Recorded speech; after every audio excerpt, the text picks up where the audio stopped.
everyone for coming out tonight. We're going to talk about our proposed water rate structure and utility bills. This is sort of part two in a three-step process, which started last year with the millage votes. We're now putting together the water rates, which will be part of the water ordinance, which is adopted at the same time as the budget. That all happens in June. But this is our first rollout of what we've been discussing for how we're proposing to go forward with water rates. Are you using the microphone? Yes, I will be using the microphone. Okay.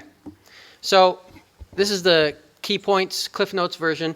Our utility bills are going to go down. They will be cheaper in the coming year, which begins on July 1st, 2015. That's the next fiscal year for the city. That's when the new rates will take effect. That's when the new millages take effect. Every resident will see their utility bills go down. The city, we are facing increases in our wholesale charges. This seems to happen every year, but Detroit Water and Sewer and Oakland County are passing through more and more costs to us, and those go up at a rate higher than inflation every year. But the good news is we can absorb those from this year and still have an overall utility bill decrease. Another thing we're seeing is a lot of regional entities are moving to more of a fixed cost model. And we'll talk more about that in a moment. But our water rates are going to be competitive with other communities in the region, and particularly SACWA communities that are part of a 14 community cooperative purchasing entity. And when it comes down to it, the revenue that we generate through utility bills is there simply to cover our costs. And we'll talk about those as well. So the water fund, at its most basic level, it's an enterprise fund. And this is a type of governmental fund that exists merely to cover its own costs. The water and garbage, solid waste pickup charges cover the expenses the city pays for those. It's a segregated entity within the accounting. It doesn't have anything to do with the general fund that property taxes pay for. And those user fees have to pay for the service rendered. So when we talk about comparing costs, one thing that we often hear is, well, my friend in such and such a community pays, $4 for water, and I'm paying $400 for water, and that's not fair. But there's a lot of things that you have to take a look at or take into account when looking at the cost of water, because the apportionment of costs differs by community. Some things can go in a water fund, or they can be subsidized by a general fund. Some communities have property taxes that pay for some of the expenses that are in our water fund. And the communities that pay for those services with property taxes are fewer, but that can happen. Our utility bills include water and garbage pickup. Not every community's water bills include garbage pickup, so that's an inflator. So comparing across communities is difficult. But we can try to benchmark where we sit compared to many other communities. So two of the things we look at are water fund expenses and the millage rate. Because your total cost of living is the property taxes you pay, the cost of water you pay, basically all of that money that comes out of your budget every year and goes to the city you live in. There's a few different ways that the city can collect that money. So when we look at all of the communities that are in SACWA, which is a Southeastern Oakland County Water Association. It's a cooperative that together buys bulk wholesale water from Detroit and then resells it to the local communities, getting us a better rate. These are the communities. So, we can compare by total water fund expenses, but there's obviously a huge disparity with Southfield having 30 times the budget that we have. So one way to normalize that is to look at water fund expenses per capita. As a way of benchmarking where we sit. So our water fund has a budget this fiscal year of about $1.27 million, which equates to about $502 for every resident. And when you look at these other communities, ranging from Hazel Park at $311 per resident up to Birmingham at $774 per resident. The interesting thing to look at here is the millage rate. So it's not a perfect correlation, but generally speaking, the communities that have a lower water fund expenses per capita have somewhat higher millage rates.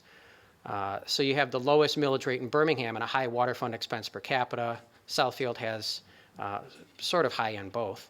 But down in the bottom, you have higher millage rates up in the 30 mil range. So that's just an example of how expenses in one place balance out in the other.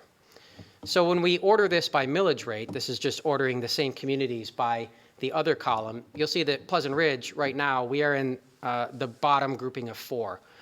And then there's a big jump from our 18.64 mils up to Lathrop Village's 22.5 mils. And so here you can see again that when you have higher millage rates, the water fund expenses per capita are typically lower than you see in the bottom communities. So this is just an example to kind of put into context where we've been at. Yes, our water bills have been high, but the property taxes we pay here have been relatively low. So we know that we approved millages last November. So this is an update of that chart, taking into account the changes that will occur due to those millages. So this millage rate, this new one for Pleasant Ridge, this 22.3, that's the park millage for the Gainsborough Park improvements and the community center park improvements and the general operating millage that was approved. So this is all of the new millages and the library renewal. And you'll see that our expenses per capita dropped to 472 when some expenses that were covered by the water fund will be covered by the general fund now.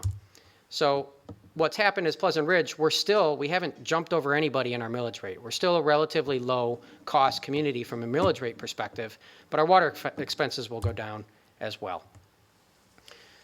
So we talked a little bit about expenses. We have external costs that are passed on to us that we have to cover no matter what. Delivery and disposal of water, that's rising faster than inflation. And we have a 100-year-old water system here, and that takes maintenance and upkeep every year just to be able to bring you water and take it away from your house when you turn the tap and the faucet on. And there's maintenance and operation costs that come along with that. So we also see an expense trend where wholesale providers are moving to a fixed cost model. In the past, it was typically done where your usage was calculated, and if you used 1 million gallons of water, you were billed for 1 million gallons of water that year by Detroit, by Oakland County. But there's a lot of fluctuation from year to year. And we've seen in the last 3 years, we had a very, very dry year that was very warm. And then we've had a very, very wet year. And water usage drastically varied between those 2 years, which made budgeting difficult. Oakland County and Detroit, we're finding that they're having shortfalls in some years because of the uncertainty this caused. So they're all moving to a fixed cost model where they take anywhere from a 2 to a 4 year average looking backwards and then say, based on that average, Pleasant Ridge, you owe us $1 million this year. And it doesn't matter how much water you use or don't use this year, you have to pay us $1 million. And then they update that every year based on the previous year's usage. So that gives them budget certainty, but it sort of passes the risk on to us to some level because, as you know, our water rate is a rate. We have very, very low fixed portion of our water bills, and it's mostly based on the water you use, $125.36 per million cubic feet that you use. So when you look at our water fund expenses, and you probably can't read this from where you're sitting, so I'll narrate it for you. This is 2014-15. This is our current budget year. This is 2015-16, and this is what our water fund expenses will look like in the coming budget year, which begins on July 1st. The blue at the top is water purchases. This is the cost of water to the city that we use. Every year, we use on average about 75 million gallons of water in the city. That's what everyone who lives in town and the businesses, that's the water they purchase. So the cost, the wholesale cost of that is about $177,000 this year. That'll raise to about $180,000 next year. You'll see this little tiny blue sliver right here. That's actually for the first time Oakland County passing along a fixed portion of the water wholesale that we pay.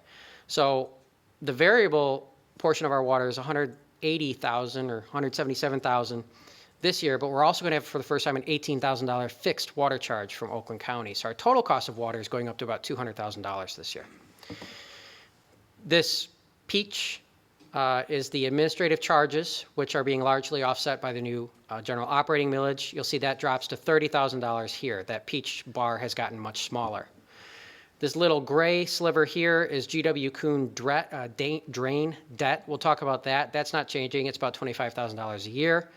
These two gray bars are depreciation, staying consistent at about $115,000 a year.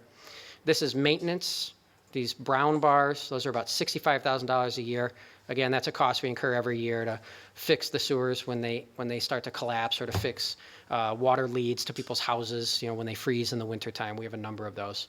We had to dig up Cambridge after we had just finished rebuilding the road to fix a water main break. So the water fund has to handle that.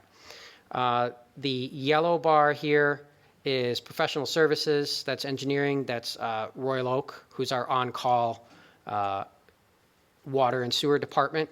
So that's their charges. In the green, these are supplies, computers, things like that to do the billing. This is wages and salaries for our water employees. And then these big bars down here is sewage treatment costs. So you'll see that this is the bulk of the expenses in the water and sewer fund, is sewage treatment, actually. This is $550,000 roughly, and increasing about 3% this year. So that is far and away the largest expense in the water fund that it has to handle.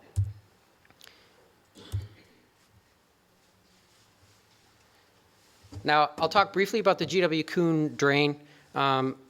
This is really informational only, but what you see here is a map. There's 14 communities, with Hazel Park over to, here's Pleasant Ridge and Ferndale, Oak Park, part of Southfield, Birmingham, and a large part of Troy, and everything in between, Royal Oak, Madison Heights. These communities drain to the GW Kuhn drain. It's a Chapter 20 drain, and it eventually leads out to the Red Run, and then on out to the Clinton River and into the Great Lakes. All of the water flows to this point right here. And that's where the GW Kuhn facility is. You may have seen it's that kind of thing behind the fence, behind the Home Depot and Lowe's over on 12 Mile. That's the Kuhn drain facility. This was improved in the late 90s through the early 2000s as a result of court order. This is a combined sewer overflow facility. So in Pleasant Ridge and in most of southeast Oakland County, our sewers are combined. So when you flush the toilet or run the tap, it goes into the sewers, and when the water comes in from the street, it goes in the same sewers. So in dry days, that baseline flow goes on over, and there's an interceptor, and then it goes south and it goes into Detroit. But when there's a wet weather event and the volumes in that system increase and mixes with all of the stuff that you flush, the water is diverted and it goes up to the GW Kuhn facility, where they treat the water, they screen out solids, they put chlorine in there to neutralize any of the active biological, so that when it goes out into the water system, it's treated, it's neutralized, and it doesn't cause pollution. So that's what the GW Kuhn facility is. And when we talk about sewer, it includes that stormwater and sewer treatment, and it includes that Kuhn debt that we have to pay for that system. It was, I don't know, how many millions of dollars was it, Scott, for that system? $144 million. So Oakland County paid for those bonds and then sends a bill to all of the communities every year for that. So getting down to the details of what's coming in the upcoming year, water sales have to cover $1.17 million of expenses. So we need to generate that revenue every year. That's a reduction of $105,000 from our current fiscal year, and that includes the cost increases that we're getting from Detroit, 14% increase in water charges, and probably 3% increase in sewage treatment charges. Even with those increases, our water fund expenses are going down by $105,000. So I talked about those fixed expenses, and everybody is moving to more of that model, and we're proposing to follow suit. So we would have a fixed ready-to-serve charge, and then there'd be the water consumption rate. You'll only be billed for the water you use. Right now there's that 0.9 MCF minimum usage. The reason for that is to generate a minimum amount of revenue, so the city knows that we would have enough money coming in to reasonably cover costs. Going to the fixed ready-to-serve charge, we don't need the minimum usage charge anymore. So now if you use 0.5 MCF, you'll only be billed for 0.5 MCF. You won't be billed for 0.9 MCF of usage. And we're proposing to go to a bi-monthly billing cycle, which is 6 bills per year, a bill every 2 months, instead of a bill every 3 months. So the proposed ready-to-serve charge that you'll receive every 2 months is $28.35. Your garbage pickup fee will be $15.60. So those are fixed charges. You'll pay those if you don't turn the tap on, if you don't flush a toilet, if you don't do a single load of laundry. You'll pay those fixed charges, and those are just to pick up the garbage and make sure that we can bring the water and take it away from your house when you're ready for that to happen. And then the water and sewer usage rate will go down to $101.50, which is a reduction from the $125.36 per MCF that we bill right now. That variable rate, $31.80 of that covers water, and then the $69.70 covers the sewer charges that we pay. And that's basically a pass-through. That's just covering what we have to pay to Oakland County and Detroit. So the ready-to-serve charge, what does this cover? It covers the maintenance and upkeep of the Pleasant Ridge system. The ready-to-serve charge that we're proposing will generate about $198,000 of guaranteed revenue. And we have about $295,000 of expenses that we can cover with a ready-to-serve charge every year. We can't pay for the sewer and the sewer treatment expenses. We can't pay for those with a ready-to-serve charge legally. And we are barred from paying for the G.W. Kuhn drain debt by the order that caused those, the judge's order that caused those improvements to be made, said you can't bill this fixed. So we have to bill the G.W. Kuhn through the usage rate. So we're covering about 2/3 of our eligible expenses with a ready-to-serve charge. So what's going to happen is under the current situation with the minimum bill, you have a guaranteed annual fixed charge of $451 for your water use. That'll go down to $170 of fixed charges now. So we're actually going to reduce the amount of fixed charges that residents cannot avoid every year. And you'll see where this puts us in relation to our neighbors. We're kind of right in this middle grouping that starts with us and then goes up to Oak Park with $170 to $214 of annual fixed charges. Some of these communities have very low fixed charges, and Berkeley has very high fixed charges. So just looking at this in a different way, our water wholesale costs are about $205,000. We're projecting. Our system maintenance costs are about $298,000. That's those eligible expenses that we could bill using ready-to-serve charge. And then the sewer treatment's $207,500. Stormwater treatment is coming in at about $345,000, and GWK debt costs us about $115,000 every year. So our water system expenses are about $500,000, and our sewer expenses are about $670,000. When you take out the revenue generated by the ready-to-serve charge, that reduces the system maintenance down to $99,000. So you see the remaining is $304,000 of water expenses and $668,000 of sewer expenses we have to cover. And then that translates to where those rates are calculated at, how we got to that $101.50 number. Bi-monthly billing, why are we going to bi-monthly instead of quarterly? Well, every other bill that you get for a utility comes every month. If the cable company sent you a bill for $500 every 3 months, it would be a shock, but it's $160 every month. It makes it feel a little bit less painful, I guess. So that's one reason. The other is quicker feedback. Every time a bill comes out and somebody finds that their water bill is abnormally large, we almost always find that there's a leak somewhere in their system, that there's a toilet they have that's leaking, that there's a furnace humidifier, something is happening, that water is just going down the drain and they don't know about it. Going to bi-monthly bills means you'll get notice of that a month earlier, and you'll be able to avoid a month's worth of costs going down the drain.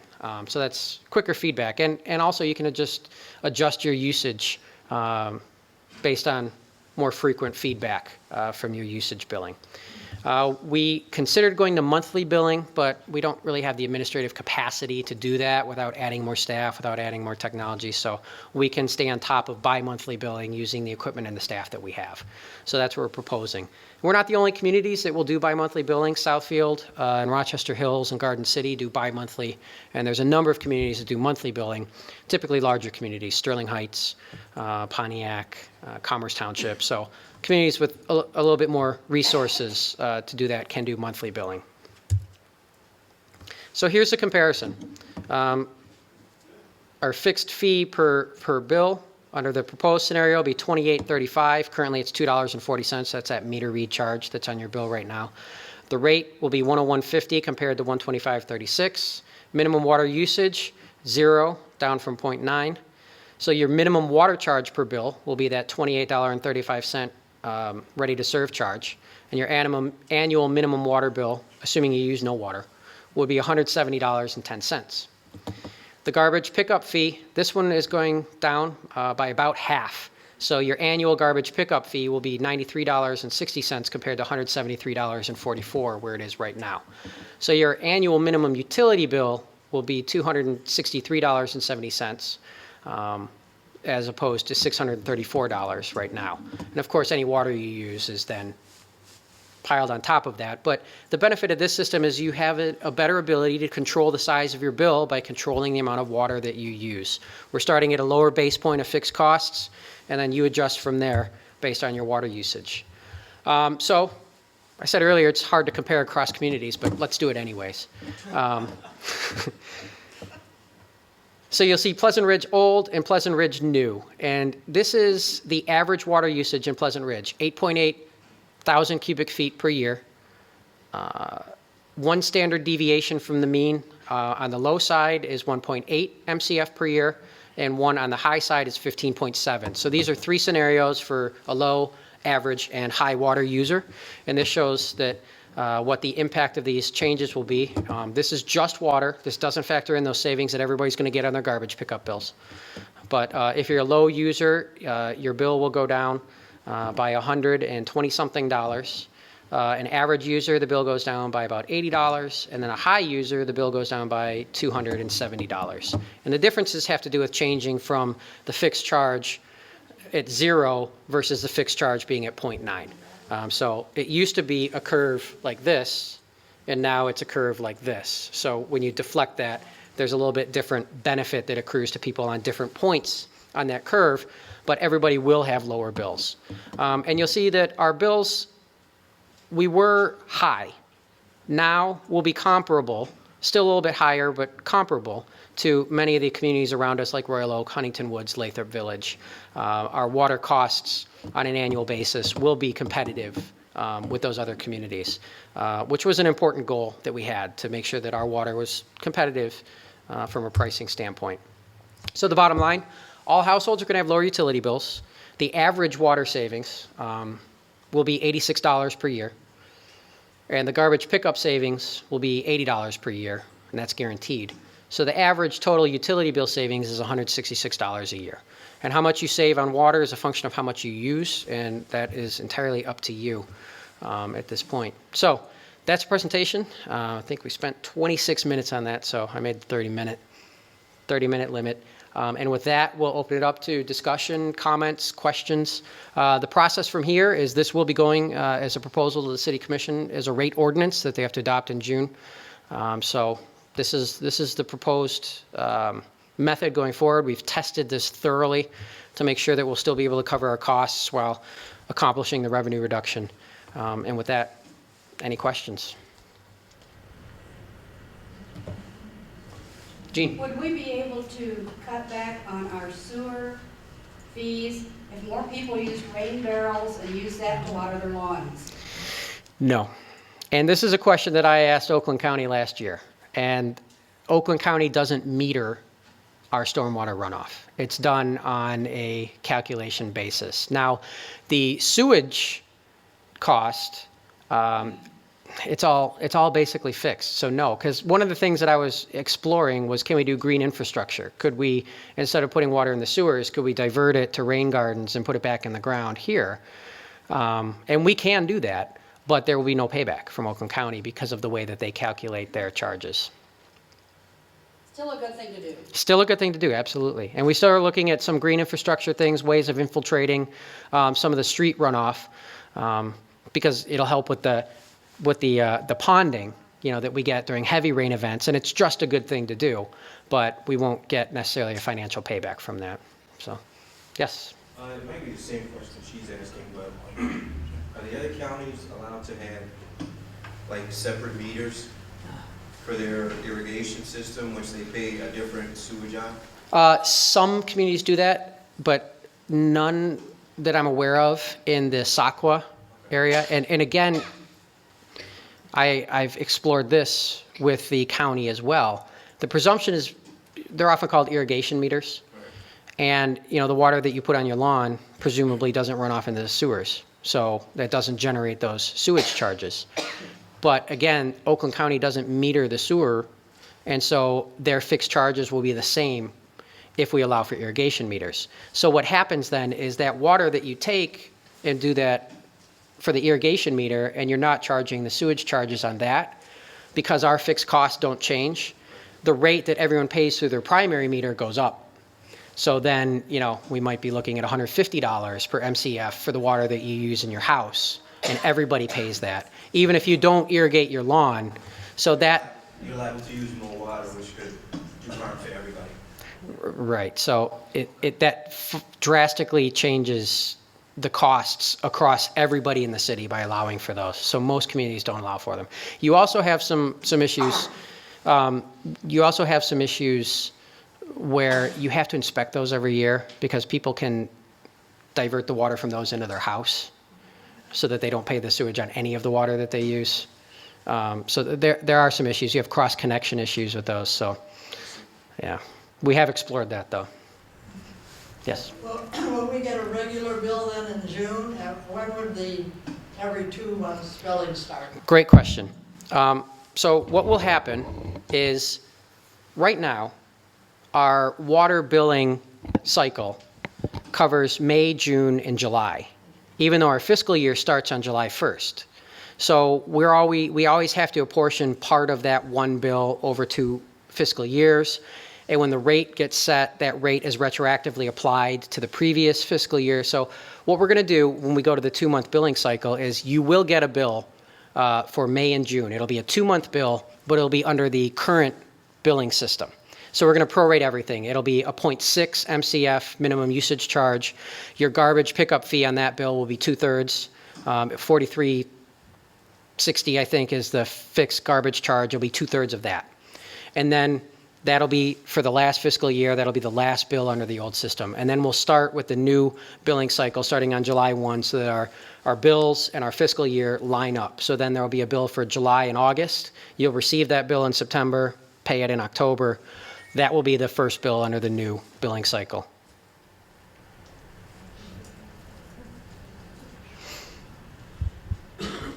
Yes? I know we purchased some water servicing from neighboring communities, and we've had some problems with the lack of response in the service we've gotten.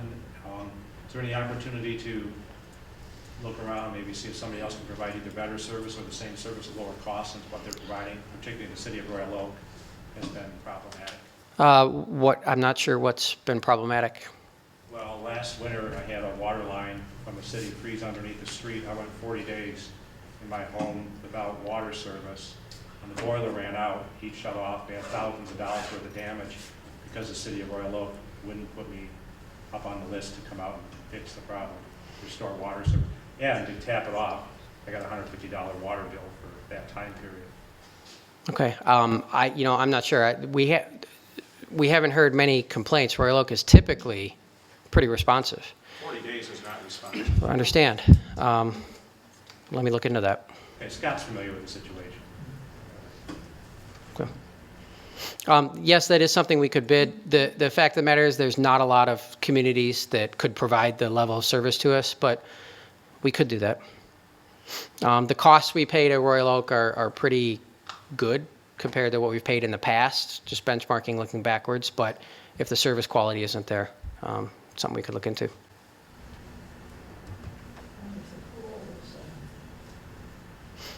Anybody else?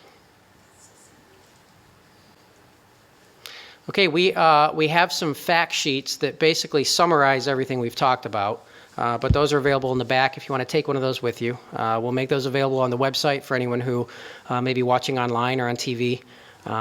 You can access that online at the website, and I think we're going to put in a abridged version of those in the Ridger. I think we're going to put one of those in the abridged version of the Ridger. It was a last-minute addition that I'm not sure if we can accommodate or not, but something to that effect will also be mailed to every house in June when the rate ordinance is approved and this is final. We'll make sure everyone has ample warning and knowledge of what's coming up. And other than that, thank you for coming out, and grab a cookie.